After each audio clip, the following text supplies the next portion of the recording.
Noël, il est né parmi nous. La parole s'est faite homme et a habité parmi nous, et nous avons vu sa gloire, qui est la gloire qui lui est donnée en tant que Fils unique du Père, plein de grâce et de vérité. Jean 1 verset 14. Shalom, chers amis du Seigneur Jésus-Christ, que la grâce du Père Céleste et la communion avec le Saint-Esprit soient en abondance dans nos vies. Alléluia. D'après la lecture d'aujourd'hui, certaines choses importantes que nous devons savoir sont 1. La parole est devenue homme. 2. Silence entre nous. 3. Nous avons vu sa gloire. 4. En tant que Fils unique du Père, plein de grâce. Avant de comprendre les 4 choses, j'invite Monsieur Christian Suarto d'Internet Solutions, un sol, à accompagner les éloges de la belle famille d'âge, Kessia, Batra Kassi pour élever les éloges suivants, nuit silencieuse, nuit sainte. Tout est calme, tout est lumineux, autour de la Vierge, de la mère et de l'enfant, saint enfant si tendre et doux, dormez dans une paix céleste, dormez dans une paix céleste. Sainte nuit, silencieuse, le monde dort, seuls 2 restent éveillés, père et mère, amicaux et saints, enfant qui dort paisiblement, nuit sainte, silence, la bonne nouvelle balbutie, les cieux le chantent, les bergers en sont témoins.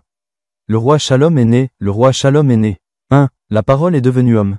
Dans Jean 1 verset 1, il est expliqué que la parole est Dieu ou le Père, le créateur de l'univers, c'est-à-dire que Jésus est un vrai homme ainsi que Dieu ou le vrai créateur. Ainsi, l'existence entière de Jésus est aussi l'existence entière de Dieu le Créateur. 2. Silence entre nous. Le Seigneur Jésus-Christ, véritablement né en tant qu'être humain, vivant avec les humains, c'est-à-dire qu'il est parmi nous, ressentant ses joies en tant qu'être humain. Il peut pleurer lorsqu'il est triste, il peut rire lorsqu'il est heureux. Il ressent la soif et la faim des humains. Mais il ne peut pas pécher parce qu'il est Dieu, il déteste le péché, mais aime les gens qui tombent dans le péché. 3. Nous avons vu sa gloire, dans la personne de Jésus, plein de miracles, les boiteux marchant, les aveugles éclairés, les morts ressuscités, l'eau transformée en vin, marchant sur l'eau, et bien d'autres encore, que seul le Très-Haut Dieu glorieux peut le faire. 4. En tant que Fils unique du Père, plein de grâce. Jésus est le seul qui vient du Père Céleste. C'est pourquoi il est aussi appelé le Fils unique du Père, c'est seulement grâce à lui que nous pouvons aller au ciel en toute sécurité, Jean 14 verset 6. Ce qui est extraordinaire, il est plein de grâce, ce qui signifie que si nous avons déjà péché, c'est maintenant le meilleur. Il est temps de venir croire en Jésus. C'est seulement en lui, Jésus, qu'il y a le pardon.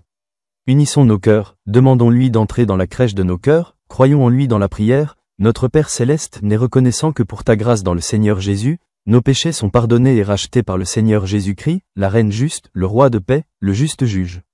Au nom du Seigneur Jésus-Christ, par la puissance de son Saint-Esprit, nous prions.